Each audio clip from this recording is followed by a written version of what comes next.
عمران خان نے کہا میرے پاس انفارمیشن تھی اور ارشد شریف کو اس بات کا علم تھا، اور اس کے بعد اس قسم کی چیزیں عمران ریاض نے اس کی تصدیق کی ہے، اس کے بعد مراد سعید نے کیا ہے۔ اچھا یہ کیا فرماتے ہیں؟ اس کا مطلب ہے کہ یہ کہہ رہے ہیں جناب ایک اور بات، خبر یہ ہے کہ دبئی سے ان کے اوپر دباؤ ڈالا گیا، جس کی کاشف عباسی نے اپنے شو کے اندر بات کی، ان کے وکیل نے بات کی۔ ان کے مطابق دبئی سے زبردستی نکالے جانے کی بات درست نہیں ہے۔ آپ ان کے قریب تھے یا ان کا وکیل قریب تھا؟ آپ ان کے قریب تھے یا کاشف عباسی ان کے زیادہ قریب تھا؟ اچھا اب یہ ساری باتیں وہ کہتے ہیں جی اسٹیبلشمنٹ پاگل بے وقوفی ہوگی جو یہ کرے گی، اسٹیبلشمنٹ کا اس سے کوئی تعلق نہیں ہے، اور اسٹیبلشمنٹ کا اور کیا کہتے ہیں ارشد شریف کا پازیٹیو تعلق تھا۔ سوال یہ پیدا ہوتا ہے کہ آپ اسٹیبلشمنٹ کے ترجمان کیسے ہو گئے؟ آپ اسٹیبلشمنٹ کے بہاف کے اوپر کیسے باتیں کر رہے ہیں؟ اور یہ پروسیڈنگز ہونے سے پہلے آپ وضاحت کیسے دے رہے ہیں؟ اور پھر وہ فرماتے ہیں کہ جناب ارشد شریف کے لیے جنہوں نے کینیا کا انتخاب کیا اصل میں وہ اس کے پیچھے ہیں۔ سوال یہ ہے کہ ان کو ملک سے جانے پہ مجبور کس نے کیا؟ اصل ان سے سوال ہونا چاہیے۔ اب یہ ساری باتیں کرنے کے بعد ان کا جی میرے پاس شواہد ہیں جو میں ISI اور MI کو دے سکتا ہوں، اس کے علاوہ مجھے کسی پہ اعتبار نہیں ہے۔ اور وہ فرما رہے تھے میں کسی کے باپ سے بھی نہیں ڈرتا، لیکن میں نام نہیں بتاؤں گا۔ یہ ڈرامہ کیا گیا، پھر کہا گیا جی ان کا لیپ ٹاپ اور ان کا فون نہیں ملے گا کیونکہ اس کے اندر تمام شواہد مٹا دیے گئے ہیں۔ چلیں یہاں تک ٹھیک ہے، اور آپ اندازہ اس بات سے کریں کہ باقی ساری باتیں کہا گیا جی عمران خان جو ہے وہ ارشد شریف کی شہادت کو استعمال کر رہے ہیں، اور یہ شہباز شریف کا بیان تھا۔ وہ ساری باتیں کس نے کی؟ اس نے یہ جو شخص ہے اس نے کی۔ اس کے بعد پاکستان ٹیلی ویژن جو سرکاری ٹی وی چینل ہے، یہ وہ سرکاری ٹی وی چینل ہے جو اپوزیشن کا بائیکاٹ کرتا ہے۔ عمران خان نے سیلاب زدگان کے لیے ٹیلی تھون کی، نہیں دکھائی۔ پرویز لائی نے پنجاب کے وزیر اعلیٰ کے طور پہ اوتھ لیا، نہیں دکھایا۔ اس کے بعد انہوں نے رات کو ساری کی ساری پریس کانفرنس لائیو دکھائی فیصل باوڑا کی، اور اس پریس کانفرنس سے پہلے آپ اندازہ یہ کریں کہ غریدہ فاروقی نے آج 8:38 پہ کہا کہ آپ ذرا انتظار کریں 9 بجنے کا۔ اور ایک اور خبر سن لیں، وزارت اطلاعات کا ایک ڈپارٹمنٹ ہے جس کو ہم پریس انفارمیشن ڈپارٹمنٹ کہتے ہیں، اس نے صحافیوں کو بتایا کہ آج ایک پریس کانفرنس ہونے جا رہی ہے، آپ اس کو کور کریں۔ اب اس کے بعد چلیں یہاں تک بھی بات ٹھیک ہے، جب یہ پریس کانفرنس ہو گئی تو پاکستان تحریک انصاف کے جو اعجاز چوری صاحب ہیں اور دیگر جو لوگ ہیں انہوں نے پریس کانفرنس دکھائی۔ پی ٹی وی تو دور کی بات ہے، وہ ٹی وی چینل جنہوں نے 9 بجے اپنا خبر نامہ روک کے فیصل واوڈا کو دکھایا، انہوں نے ان کی پریس کانفرنس نہیں دکھائی جو تحریک انصاف والی ہے۔ لیکن تحریک انصاف نے ایکشن لیا، اور تحریک انصاف نے کیا کیا کہ انہوں نے اس کے فیصل واوڈا کی جو بنیادی پارٹی رکنیت ہے وہ معطل کر دی، شو کاز دے دیا، عہدوں سے ہٹا دیا، اور کہا کہ ان سے لا تعلقی کا اعلان کر دیا۔ اب ان صاحب نے نام ارشد شریف کا لیا، لیکن ان کا ٹارگٹ کیا تھا؟ ان کا ٹارگٹ جناب علی وہ دھرنا اور لانگ مارچ تھا۔ وہ بتانے سے پہلے میں آپ کو صدیق جان نے جو اس کو تاریخی تھپڑ رسید کیا اس کے متعلق بتانا چاہتا ہوں۔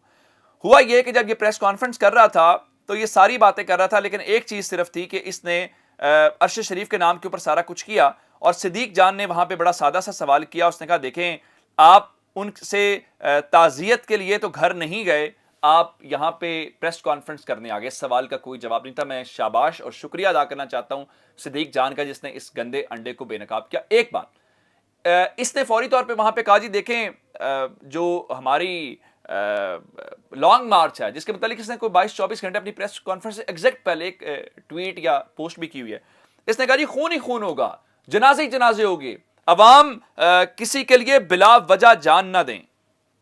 بہانہ ارشد شریف کی شہادت تھی، نشانہ لانگ مارچ تھا۔ اور اس کے لانگ مارچ کے فوراً بعد اس گفتگو کے بعد نواز شریف سامنے آئے، اور نواز شریف نے کیا گفتگو کی اور نواز شریف نے کیسے اس کو کوٹ کیا، ذرا آپ ٹائم بھی چیک کریں اور تسلسل چیک کریں۔ میں آپ کو وہ سنانا چاہتا ہوں کہ نواز شریف صاحب کیسے اس حوالے سے اس کا جواب سنیے گا۔ یہ میں نہیں کہہ رہا، یہ پی ایم ایل این نہیں کہہ رہی، تو کون کہہ رہے ہیں؟ یہ فیصل واڈا صاحب کہہ رہے ہیں جو پی ٹی آئی سے کہ جی اس میں لاشیں گریں گی اور خون خرابہ ہوگا۔ تو میں نے تو آج صبح ایک یعنی یہ سستی ایکٹنگ نہیں چلے گی۔ فیصل واوڈا کا قد جاوید ہاشمی سے بڑا نہیں ہے۔